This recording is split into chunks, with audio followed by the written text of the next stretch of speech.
Shirina says, Sheikh, I get premonition. Most of them are true. I get them via dreams. Some are too deep that I can see a vague picture of something happening somewhere else while I'm awake, mostly regarding my siblings or husband. What is the basis of this in Islam? Why does this happen? Well, premonition is something that you get. It's like intuition. It's like what they call the sixth sense, where you see things or have the ability to anticipate something that will happen. And most of these premonitions are bogus. The vast majority of them are not true. Yet, because we have so many of them, and there are so many untrue, if we get one that is true, this is only what sticks in your mind. It is like what the soothsayers say. The Prophet told us, ﷺ, that the jinn climb one over the other until they reach the lower heaven. And they eavesdrop to what the angels are saying to one another about what Allah Azza wa Jal has spoken. So they snatch a word and they give it to the one below, while meteoroids start banging them off and killing them. One of them manages to flee, and he throws this word that he heard in the heavens to a soothsayer or a fortune teller from the humans, who mixes it up with 99 lies. These 99 lies include his intellect, using his brain in analyzing what you're doing, from your fingernails, from the way you look, from the way you speak, from Googling, from looking at your Facebook page and Twitter, and obtaining knowledge from you. So when you come, he speaks, carelessly, and puts these information inside about your school, about your neighbors, about your work, about how you feel, about your birthdays. And you think, wow, this guy knows the future. How did he know all of this? And then he gives you one lie of a prediction that will happen in the future, which relates to what was said in the heavens. And when it happens, the 99 lies that he had said, you tend to forget. All what resonates is the simple truth that he had said, which was eavesdropped from heavens.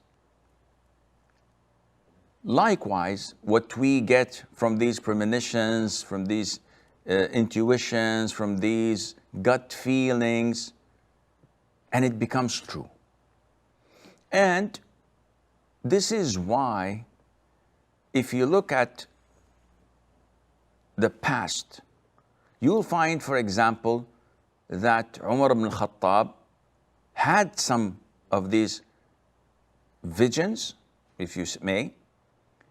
Abu Bakr also had a very strong feeling that what is going to be born after his death, because he was on his dying bed and his wife was pregnant and nobody knew that she was pregnant, that she would bring a female. And they said, how do you know? He said, I know. Umar ibn al-Khattab was in Medina on the pulpit giving the khutbah, and all of a sudden he said, Ya Sariyat al-Jabal, Ya Sariyat al-Jabal. He started to shouting, O Sariyah, go to the mountain, go to the mountain. And then they asked him after the khutbah, what was that? He said, what was what? He said, you said this. He said, I don't know, I was so busy thinking about the army I sent to fight, I think maybe the Persians or the people in Iraq, and they were cornered and they were about to be defeated and killed. So I saw a mountain and I saw the leader of the army whose name is Sariya, and I just thought of telling him to go and to protect your back with this mountain. A month later, they came back and the news came that on that particular day where Umar was giving the khutbah, they had fierce fighting with the enemies and they were about to be defeated until they heard Umar's voice telling them, go and protect your back with the mountain. And they did so, and Allah Azza wa Jal saved them. Now this kind of stories gives us a wild imagination. And it depends how wild it is on your iman and on what's happening to you. Some folks tend to see dreams that come true. And there's no problem in that, because this was mentioned in the authentic hadith that nothing is left from revelation, from wahi, except truthful visions. And they are one out of 46 branches of revelation. So a truthful person sees truthful visions, and there's no problem in that. The problem is when you become possessed with the idea that whatever I see is going to happen. And when people claim to be allies of Allah, they are awliyaullah, because Allah has blessed them with this and that, and we know that whatever we see or we feel is going to happen. Now this is a different story.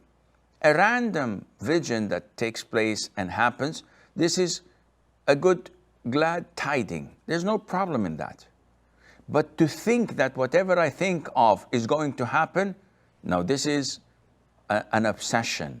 And this is whispers of shaitan. To think that I am of great level of iman because of this, also this is an exaggeration that must be stopped.